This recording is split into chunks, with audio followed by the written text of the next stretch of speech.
Hello everyone. Today we shall look into the creation of Slicer Pane. Here you could see that I could click here to open filters. Okay, and here if I click on this close button, you could see that my Slicer's pane is closed. You could use this Slicer Pane to open and filter the respective features by using bookmarks and selection. Here I'll close it. In order to make this possible, we use bookmarks and selection. I'll remove this bookmarks and I'll remove the selections which I have done. Okay, I'll delete all these. Let us build it from scratch. And we have this orders data set where you could get the superstore or sample data set. You could take any other data set whatever you are comfortable with. Now let us go to insert tab, click on buttons. Here I will take a blank button. Okay, let us format it a little. Here I'll write in the format, go to button style. If you scroll down, turn on the text. Here you could write the text as, click here for filters. Okay, you could write any such words, bold it, let us increase its size.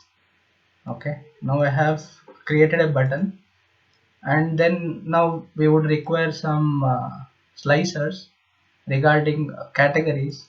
I'll insert a slicer.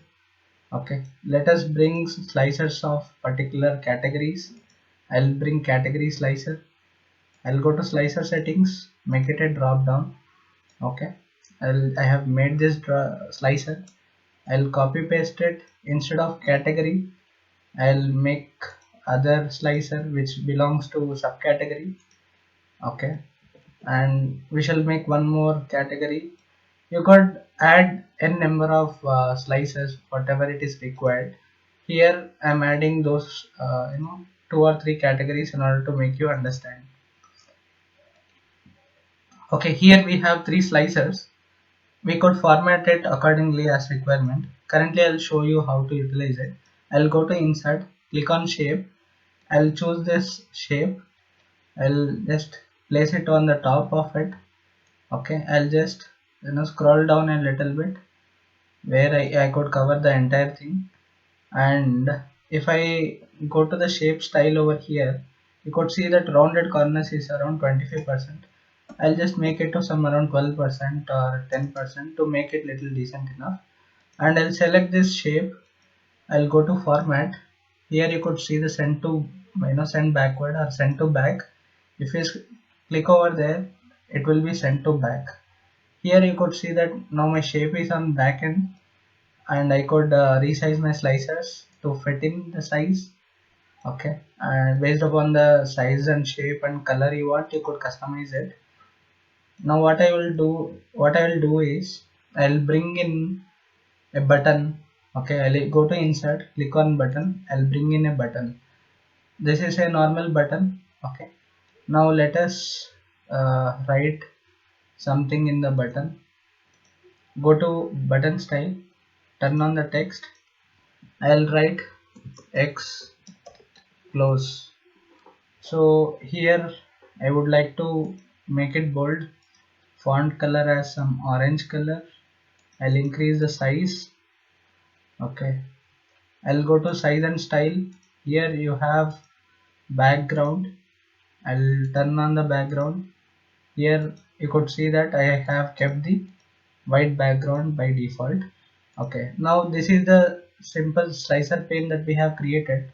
Now what we have to do is we have to select all the multiple things which are present over here. Okay, I'll select this and I'll right click. I'll click on group.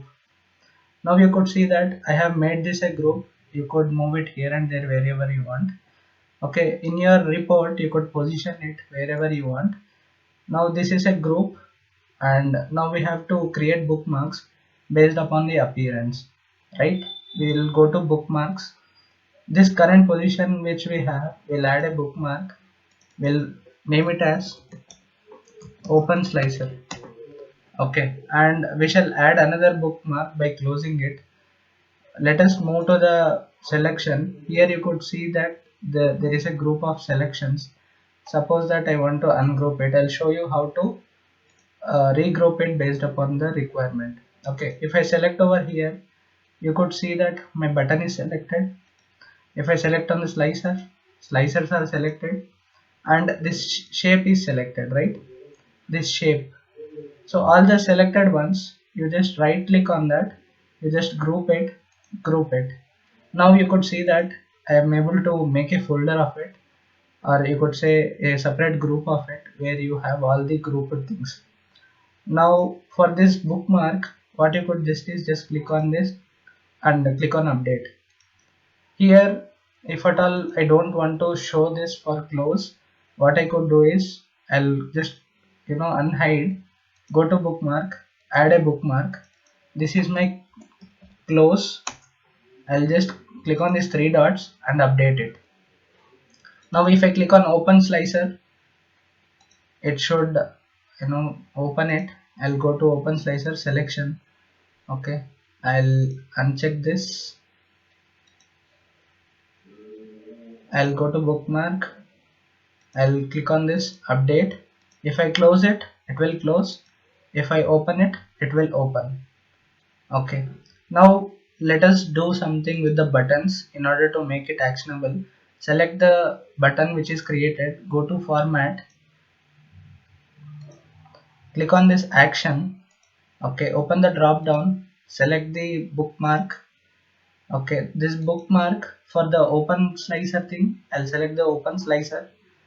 And for this close button, select the close button here, and then turn on the action, choose the bookmark, and here from the bookmark select close.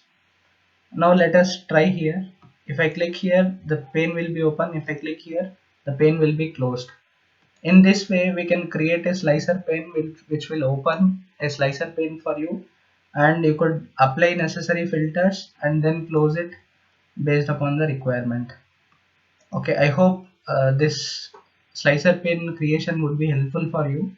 This is all for now. Thank you for watching, and we shall meet in the next video.